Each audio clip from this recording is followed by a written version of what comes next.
ይነግሩት ያልሰማ ቀምሶ ይመለሳል አለ። አይ ማርክ፣ አይ ማርክ፣ እውነት ለመናገር በጣም ያሳዝናል። ተው ሲባል እውነት እንኳን እሷ እኛ ራሱ ደከምነ። ስንት ኮመንት እየጻፍንለት ታው እያል ነው። ጥሩ ልጅ እንደሆነ ጠንቅቃ እናቃል። ምን ሆኖ እንደሆነ አናቅም። እውነቱን ነው። የጅልነት ነው፣ የሞኝነት ነው፣ የብስለት ነው እያለ ይሄ የጅልነት ነው እውነት ለመናገር ማለት ነው። ተበላሽተሃል። አላህ ቀልበን ይመልስልህ። አሰላሙ አለይኩም ወራህመቱላሂ ወበረካቱ። ውድና የተከበራችሁ የቻናል ቤተሰቦች እንዴት ናችሁ? ደህና ናችሁ ወይ? እኔ ያለሁ አልሐምዱሊላህ።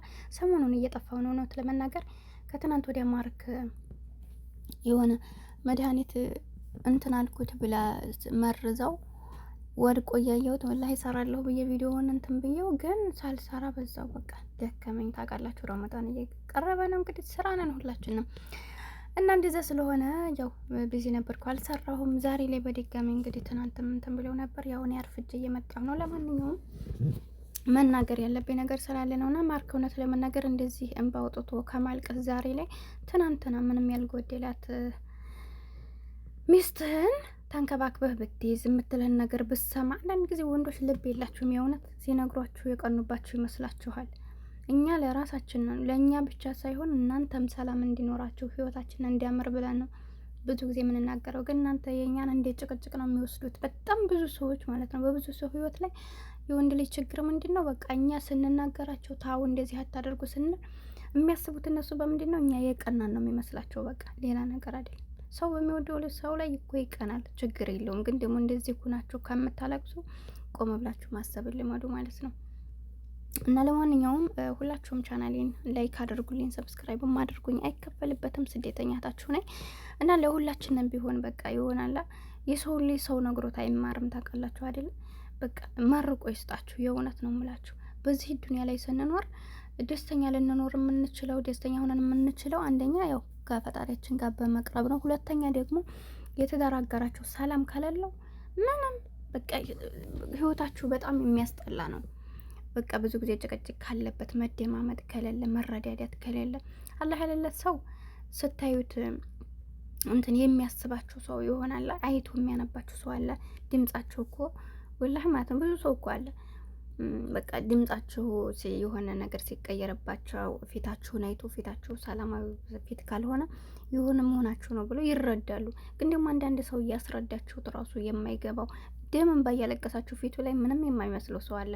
በኋላ ግን ካጣችሁ በኋላ እንትን ነው የሚያዝኑት። ገብቷችኋል? እንደነዚህ አይነት ሰዎች እንግዲህ ማርክን ተመልከቱ። በዚህ ልክ ወርቆ እንባ አውጥቶ እያለቀሰ ረግጣው ነው የሄደችው። ሴት ልጅ ደግሞ ትታገላለች።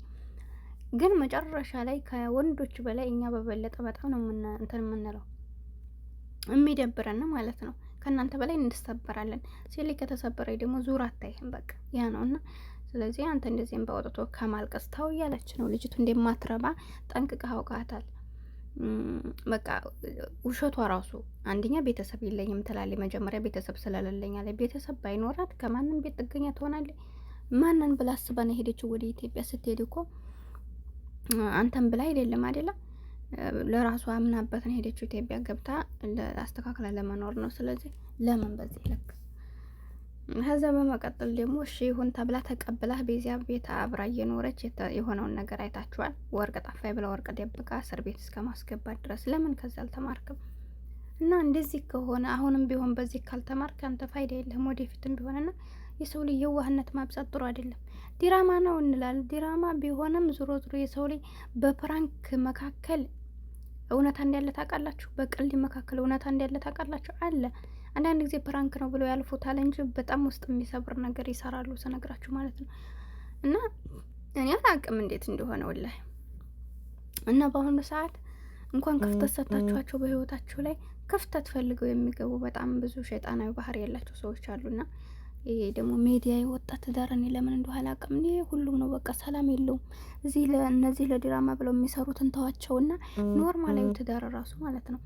ይሄ ዩቲዩብ ከማውቃቸው በፊት የተመሰረተ ትዳር የዛሬ ስንት አመት 2 ልጅ የወለዱ ራሱ ሚዲያ ላይ ሲወጣ ትዳሩ በቃ በጣም ነው የሚያስጠላው። በቃ ሰላም የለም፣ ቅናት ይገባል፣ ነገሮች ይበላሻሉ። የሰው አፍ በራሱ ማለት ነውና እንዴት እንደው አይገባኝም። ለማንኛውም አላህ የትዳር አጋራችሁን ሰላማዊ ያለው ሰው ያድርግልና። እንደዛ ካልሆነ ግን ህይወታችን በጣም ያስጠላል ማለት ነው። እና በጣም ነው የሚያስጠላው። ማርክ ዞሮ እኔ እንዴት እንደው አላቅም ትላለህ። የእውነት ከቤዚ በላይ እኛ በራሱ ስንት ኮመንታተሮች አለ እናንተን ሰላም የሚፈልግ ታው እያልን እየጻፍን እኛ ቢያንስ ስራ ትተን የምንጽፈው ቪዲዮ የምንሰራው እናንተ ከስተታችሁ እንድትማሩ ነው። ግን ብዙዎቹ የሰው እኮ ደክሞ ነው እንግዲህ ኮመንተሮች እናንተ ታውቁታላችሁ። እነሱን ስትከታተሉ ምናልባት ሰው ሊጠራችሁ ይችላል። የሆነ የምትሰሩትን ስራ ረስታችሁት ሊሆን ይችላል። የሆነ ብቻ ብዙ ነገር አለ አይደል? እና ስራ እንቅልፋችሁን ትታችሁ ይሆናል የምታዳምጧቸው። ያ ለእነሱ ራሱ በቂ ነው። ዞሮ ለእነሱ እጠቀማለሁ አይደለ? ስለዚህ ሰው ብላችሁ እስካያችኋቸው ድረስ የኮመንተሮችንም ሀሳብ መረዳት አለባችሁ አንዳንድ ጊዜ። አሁን ላይ እውነት ለመናገር ከፍቅር ከህይወት አጋር ገንዘብ የበለጠበት ጊዜ ነውና እና አብረሽ ማየት ትችላላችሁ። አሁን እስከ ዛሬ በእነሱ በራሳቸው ላይ ሲቀልዱ ኖሩ። ደግሞ አሁን ህፃኑ 6 ወር ሳይሆነው እንደምታዩት መሸቃ ያርገውታል። ወላሂ በጣም ነው የሚያስጠላው። ህፃን ላይ በዛል ካይሸፍኑትም እንኳን እና በጣም ነው የሚደብረው። እዛ ላይ ህፃን ልጅ ይዞ እንግዲህ አስባችሁታል። ከሩታ ቀምቶ ወደ ሄርሜላ ይዞ ሄዳል። ወደ ይላል ወደ ይላል እና እኔ አላቅም የእውነት ቅድሚያ ግን ክብር ይበልጣል ማለት ፈልጌ ነው። በተረፈ እንግዲህ ማርክ አሁንም ቢሆን ካልተማርክ ቤዚ ካሁን በኋላ ዙር አታይ።